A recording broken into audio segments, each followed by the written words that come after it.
Each year, Microsoft Research hosts hundreds of influential speakers from around the world, including leading scientists, renowned experts in technology, book authors, and leading academics, and makes videos of these lectures freely available.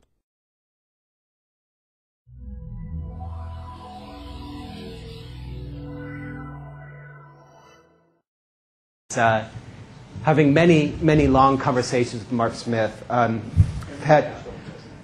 had the good old 2, 3, 4 hour conversations with Mark, and it's really helped my thinking a lot. I also want to thank all of you. I've come here with kind of an open vessel, and I have a whole bunch of ideas, so I want to thank you all. I feel inspired and honored to talk here. The September Project is a deceptively simple, deceptively complex project. It's very simple in many ways. The September Project encourages all people to come together in public spaces on September 11th. The September Project encourages all people to come together in civic spaces for September 11th, on September 11th.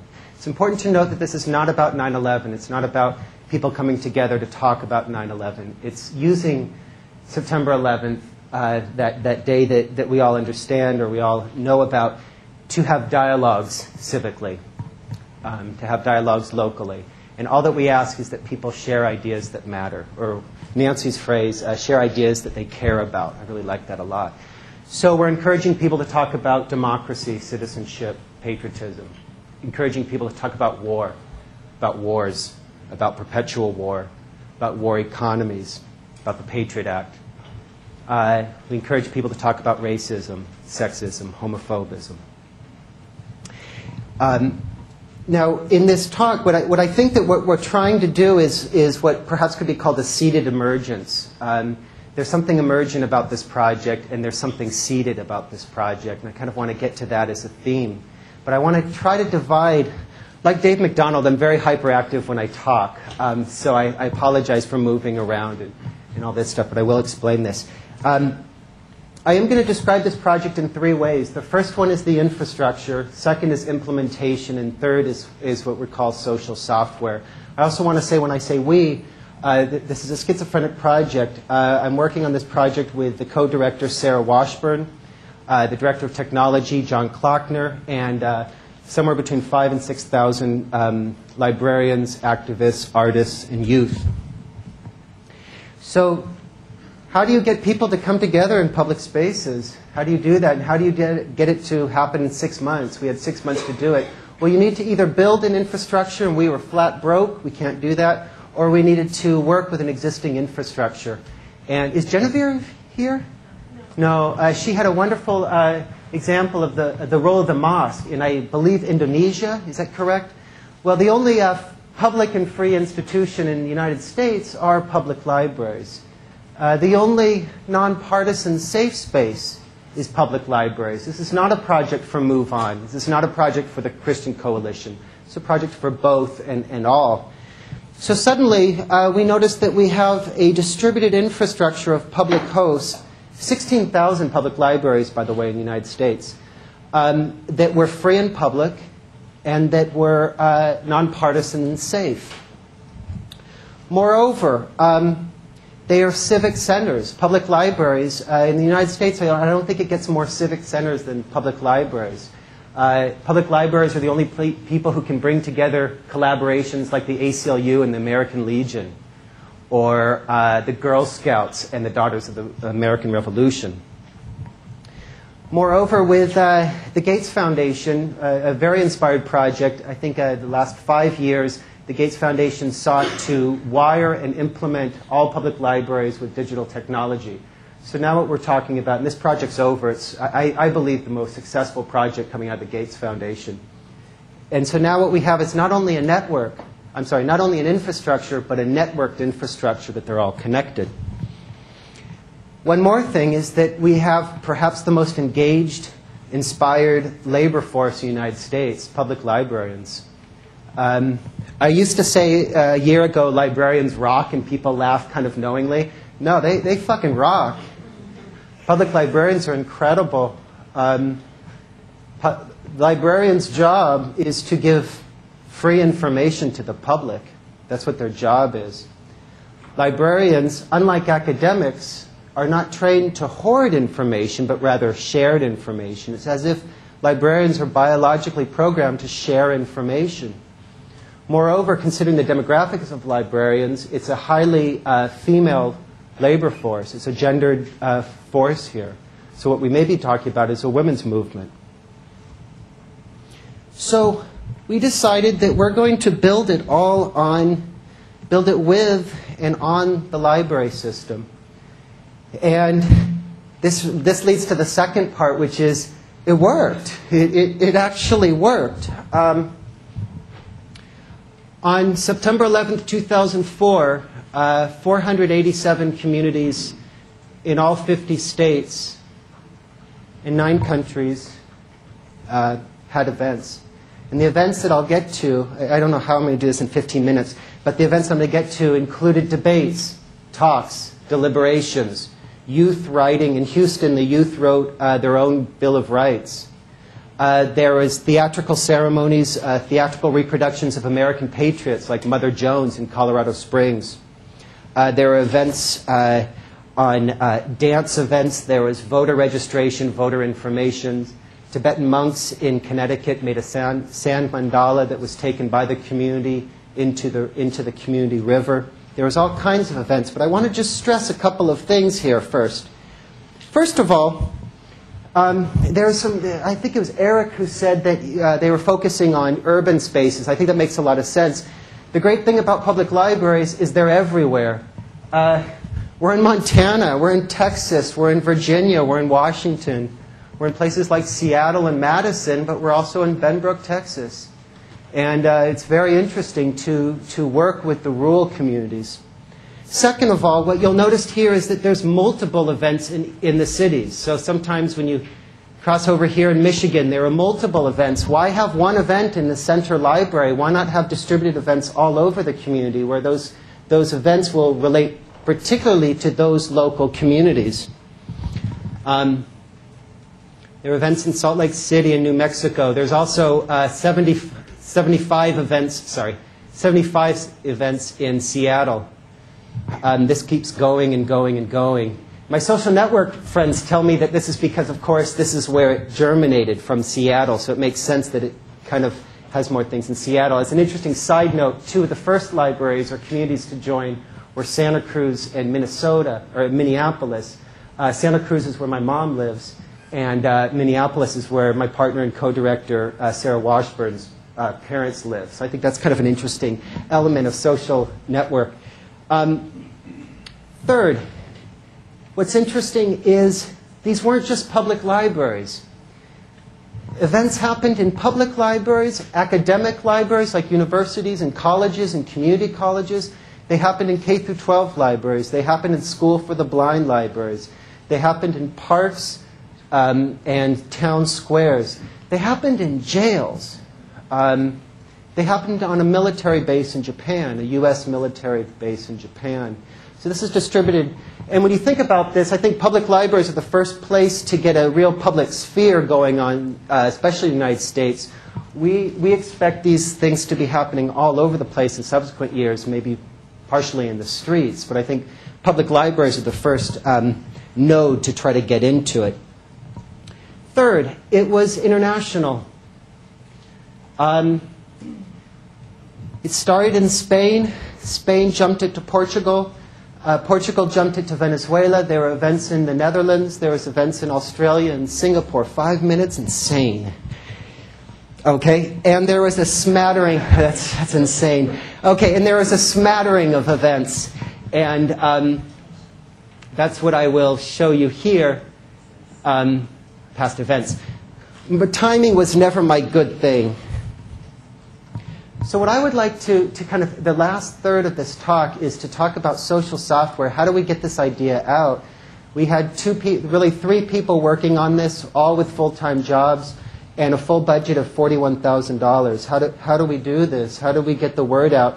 And I would like to suggest it was social software. I'm going to suggest 4 different ways. The first way was this idea bank, and we thought, this really comes from Jenny Priest, from Amy Jo Kim and Mark Smith, talking about how do you get threads going on? Well, of course, very often you seed them.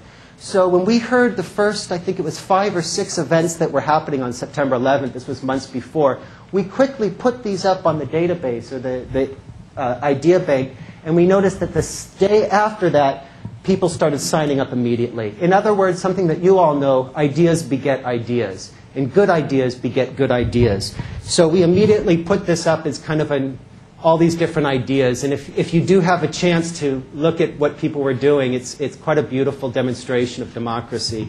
We like to call it the toolkit for democracy. Second, this was entirely open source. Our good friends in Spain, I contacted my friend David, who said, I'm working on this, give me 24 hours. 24 hours later, he had created this. He had taken the entire code, copied everything and translated into Spanish, and added things. While we were focusing on democracy, citizenship, and patriotism, he added civil liberties and immigration. In Spain, they're having many problems, especially with a backlash against Muslim immigrants. So they decided to talk about that. I could go on to the ways that Portugal tweaked it. I could go on to the ways that Singapore tweaked it, and the way that Singapore actually said, no, our events are going to be about harmony. But I can't get to that right now out of interest of time. But the interesting thing is the open source was not just, I'm not talking about technological open source. I'm not really into that debate. I'm into idea open source. And what we learned from Spain is that Spain was able to take a project and highlight it and tailor it to their own interests. Third, how am I doing with time? Great. Third, this was the most effective social software piece. In May of last year, there was the PLA conference, Public Libraries Association conference in Seattle. Some people say that's coincidence. I like to think of it as advanced shamanistic activity. But they came here, and so Sarah and I came to the conference. We had an idea, we had a URL, and we had 3,000 bookmarks with a simple thing that says, what's your library doing on September 11th? I think in many ways it's very similar to the matchsticks. People smoke in bars, so you give them matches. I think it's a really smart thing. What does this piece of social software do? Well, it does 4 things that I think are wonderful. First of all, it literally allows us to transport our idea. We would just go up to anyone, any librarian, and say, what's your library doing on September 11th? And we did this to about 300 librarians, and almost all of them had the same reaction. I don't know. And we have suddenly got an idea into their mind. Second of all, it has a URL. So we were able, a lot of them were coming back the day after PLA. We had something like 400 visitors, and it kept on climbing in increments of 100 each day. Third of all, it was a subtle hint to bookmark the site. And what we were noticing is that a lot of people started to bookmark the site to kind of watch it as a sports game. Who's participating now? So this is this year's. We're starting this year's again. But a lot of people bookmark the site in order to kind of follow what's going on. But fourth is that there's still people who read books in this country and in this world. Librarians read. And by the way, I don't know whose decision it was to include that book, The Interventionalist, but it's a fantastic book. Thank you. But I'm very old-fashioned with this, but I believe that reading, especially book reading, is a sacred space. And so we were able to enter into their sacred space with a bookmark to librarians who read books. So I think that's an important point about the materiality of social software. Finally, ALA. We had a flyer. American Library Association took place in June in Orlando last year. June in Orlando is not a pretty sight. It was hot as hell. It was about 102 degrees every day. Also, Orlando, it's like LA. No one walks in Orlando. So you have the convention center, and then you had a whole fleet of buses going to all the different hotels. These buses would leave every 15 minutes. It's only a half a mile away, but we all took the buses because they were air-conditioned. Well, it was brilliant because on each of those buses, you'd have 25 librarians sitting there. And so we just kind of walked up and said hi and started giving flyers to them. They would then go into the bus, the air-conditioned bus, and read our flyer about what does your library do on September 11th. And the reason I think that this is so important, also the timing, of course, was very important right before the election. But the reason I find this so important is that so much of social software is about audience reception. I'm a cultural studies scholar, which means I'm interested in production, distribution, and reception.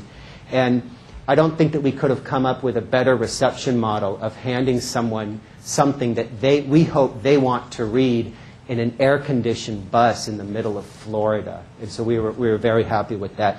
I'm going to stop it at that. I will be demoing this, and I've got so many bookmarks if anyone wants one to. Literally, I'm a professor, so by definition I'm programmed to give homework. But I'm very serious. If you have any desire, all we're asking is that you take this bookmark and hand it to the next librarian you talk to, whether it's a public librarian or academic librarian. That's the only commitment we're asking for. So thank you for your time. I'm sorry I went over time.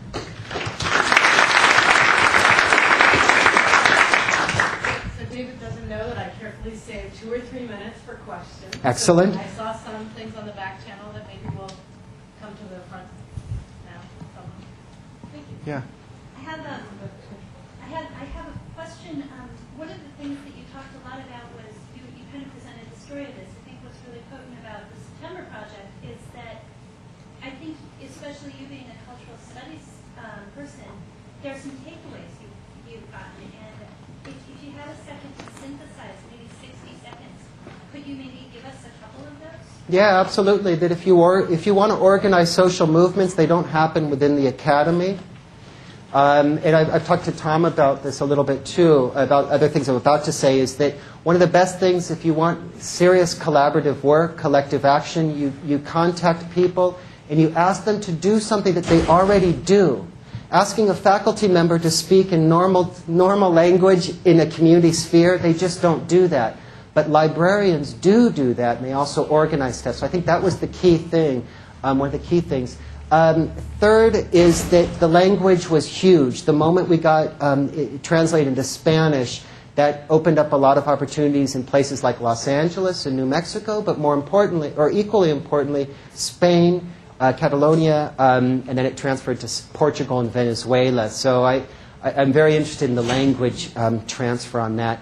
The other thing was the whole project, before we wrote a line of code, before we asked for money, before we told anyone, we had an idea. And I think that that's what's so much going on within Academy and also within some of us, not us, but a lot of social softwares. We have the killer app, but I don't think the killer app is grounded in an idea that actually makes sense, that's interesting. That got convoluted. Yeah. No, that works. Okay, sure. What else? Yeah. Think of this in terms of social computing. Do the people who've gotten involved, are using this site, or organizing things in their community, communicate with each other after that year's September 11th is over? Yes and no. Yeah. You may want to repeat that for the people in the other room because they probably couldn't hear it. I'm sending it. You're sending? Oh, okay. Yes, they did. The first thing is we had a listserv, and we kept on asking people, once they had a brilliant idea, will you please put that to the list? And so this is before September 11th. And we constantly, every time we heard of an idea propping up, we said, please send that to the list because we need more ideas for the list. But what we've also noticed, and we've learned this from about 24 different librarians, is that the collaborations that they're doing with the ACLU, League of Women Voters, Girl Scouts, American Legion, in total there are 450 civic organizations that we know about that got involved. They said that they're having lasting collaborations, civic collaborations. So the reason I say no is that they're not really corresponding online, but face-to-face they continue collaborating and continue working together, which is very exciting. Within their community as opposed to across the different... Yeah, absolutely. Absolutely. So let's thank David again. Great, thank you.